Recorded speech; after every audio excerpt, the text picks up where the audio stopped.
नमस्कार दोस्तों। आज हम बात करेंगे जेपीएससी, जेएसएससी और बीपीएससी के संदर्भ में। तो ज़्यादा टाइम नहीं लेंगे, छोटी सी वीडियो होगी, लेकिन तीनों को समझिएगा, फिर आगे चर्चा करेंगे। मुख्य रूप से पहले बात करते हैं जेपीएससी के संदर्भ में कि बहुत टेंशन में है मित्र लोग कि परीक्षा का परिणाम कब आएगा, कट ऑफ बहुत ज़्यादा जा रहा है। इस संदर्भ में देखिए, जेपीएससी की जो परिणाम है, आप समझते हैं जब तक चेयरमैन का नियुक्ति नहीं हो जाता है तब तक नहीं आ सकता। पहली चीज़ है, तो सबसे पहले तो चेयरमैन आ जाए, फिर देखा जाए कि सदस्य क्या है। और रही बात कट ऑफ का, तो कट ऑफ जो भी अभी मार्केट में चल रहा है कि 542, 43, 44 जो भी आंकड़े हैं वो सभी एथेंटिक नहीं है, इसलिए इसके पीछे नहीं जाए। क्योंकि जिस दिन आपका एग्जामिनेशन का मेंस का रिजल्ट आता है उस दिन कट ऑफ निर्धारित किया जाता है। तो ये नहीं होता है, क्योंकि आपकी कॉपी अभी कोडेड होगा, इसको कोड से हटा के बाद फिर पूरा ये प्रक्रियाएं हैं, फिर उसमें कट ऑफ देखा जाएगा, 2-3 कट ऑफ होगा, कितने लड़के किस कैटेगरी में आ रहे हैं, कितना है, तो पूरे प्रक्रिया हैं, उस प्रक्रिया के अनुसार जो है कट ऑफ निर्धारित किया जाता है। तो इस आधार पे नहीं रहे कि 550, 532 पिछली बार गया था तो 540 ये सब है, तो वो अभी नहीं सोचें। ऐसे झारखंड है, कुछ कहा नहीं जा सकता है, लेकिन जो प्रक्रियाएं हैं, मैंने आपको बताया कि इस प्रक्रिया से द्वारा जो है मेंस के रिजल्ट निकले जाते थे। इसलिए अभी कट ऑफ आप बिल्कुल नहीं यह कहें कि कट ऑफ इतना जाएगा, मेरी एग्जामिनेशन बहुत ख़राब चली गई थी, बेकार है, ये सब मत सोचें, ठीक।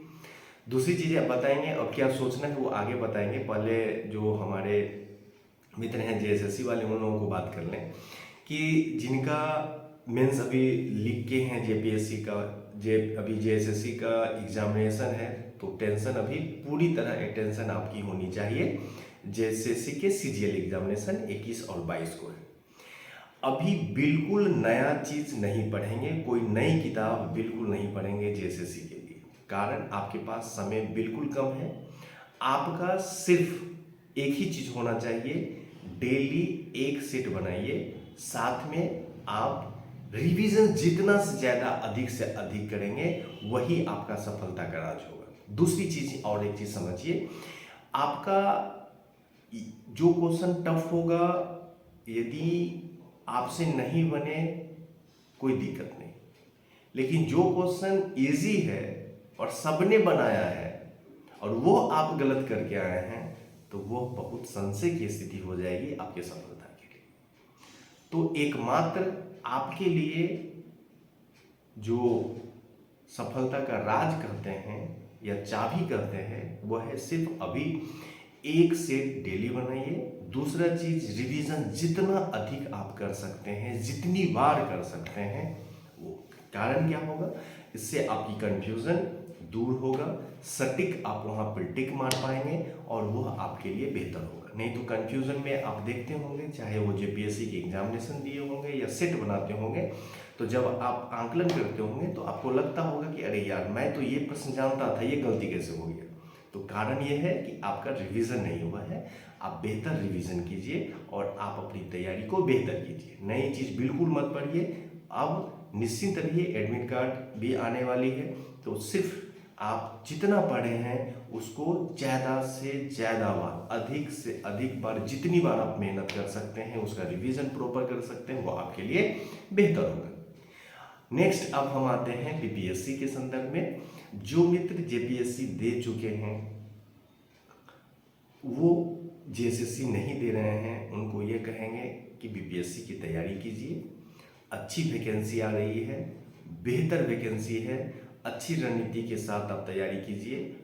और पहले के साथ अभी की बीपीएससी बहुत इजी हो गई है। अलग बात है कि पीटी का जो क्वेश्चन है उसका लेवल थोड़ा हाई हुआ है, लेकिन वो भी आप कर लेंगे तो हो जाएगा। यह किताब बिल्कुल नहीं पढ़ें बीपीएससी के लिए या सिविल सर्विसेज के लिए कि एनसीईआरटी पे आधारित ऑब्जेक्टिव क्वेश्चन। बेहतर है आप एनसीईआरटी को पढ़ें, नोट्स बनाएं, वो आपको सफलता दिलाएगी। खैर, इस पे हम बेहतर आपको बताएंगे, लेकिन हम सिर्फ यही कहेंगे कि आप पड़ोसी राज्य है, आप यदि वहाँ पे एसडीएम, डीएसपी, सीटीओ यानी असिस्टेंट कमिश्नर ऑफ टैक्स, ये सब यदि बन जाते हैं, तो दिल्ली में काम करने से बेहतर है आप बिहार के राज्य में एक अच्छे पदाधिकारी बन जाएंगे। तो मेरा राय है बिल्कुल आप निश्चिंत होकर थोड़ा इस चीज़ को सोचिए और आज से ही लग जाइए। इसके लिए बीपीएससी के लिए हम बेहतर वीडियो एक बनाएंगे, प्रत्येक सेक्शन के लिए हम बनाएंगे कैसे तैयारी करना चाहिए, क्योंकि बीपीएससी के संदर्भ में यदि हम देखें तो बहुत बेहतर एक्सपीरियंस है। 46 बीपीएससी से लेके लगातार लास्ट इंटरव्यू 64th बीपीएससी तक है।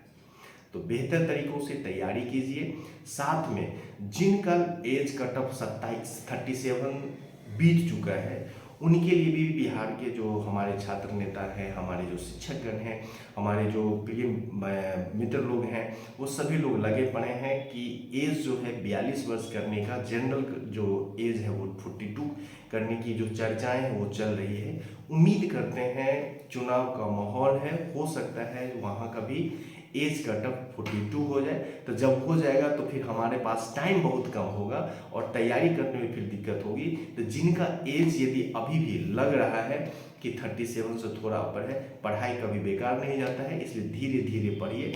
नहीं कुछ होता है तो बीपीएससी का बेहतर किताब बिहार स्पेशल का किताब बेहतर है, खंजर का भी स्पेशल किताब है, पूरा निचोड़ है और गारंटी भी हम देते हैं कि इस खंजर किताब से बिहार स्पेशल का यदि 30 क्वेश्चन पूछता है तो आप 28 से नीचे नहीं आएंगे, गारंटी है। 1-2 क्वेश्चन हो सकता है इधर उधर, लेकिन आप 28 से नीचे नहीं आएंगे, पूरा निष्कर्ष निचोड़ दिया गया। तो आप ये पढ़ सकते हैं। तो पहला चीज जेपीएससी जिनका एज है वो थोड़ा इस पर विचार कर लें। जिनका अभी जेएसएससी सीजीएल है पूरी तरह फोकस आप जेएसएससी सीजीएल को देंगे, नई चीज बिल्कुल नहीं पढ़ेंगे। और साथ ही आप जो है डेली जितना अधिक से अधिक आप रिवीजन कर सकते हैं वो आपका रामबाण सिद्ध होगा और परीक्षा में आप 100% सुनिश्चित अपनी सफलता को कर पाएंगे। तीसरी चीज़ है जेपीएससी के जो मेंस के रिजल्ट है उसके बारे में निश्चिंत रहें, अभी कट ऑफ निर्धारित नहीं किया गया है, ये सब इसी आंकड़े चल रहे हैं, जिसका लग जाए वो बहुत बेहतर है। ठीक है, धन्यवाद और best luck, best of luck. साथ में अभी देखते हैं तो एक वीडियो और बनाया जाए कि बेहतर कैसे कर पाएंगे, किस सेक्शन को कैसे हम सबसे पहले देखेंगे और अपने जेएसएससी सीजीएल को। तो पहली फोकस जिनका भी जेएसएससी है बिल्कुल करेंगे, फिर अगला जो लक्ष्य निर्धारित होगा वो होगा बीपीएससी जो 70वीं आने वाली है उसकी। धन्यवाद।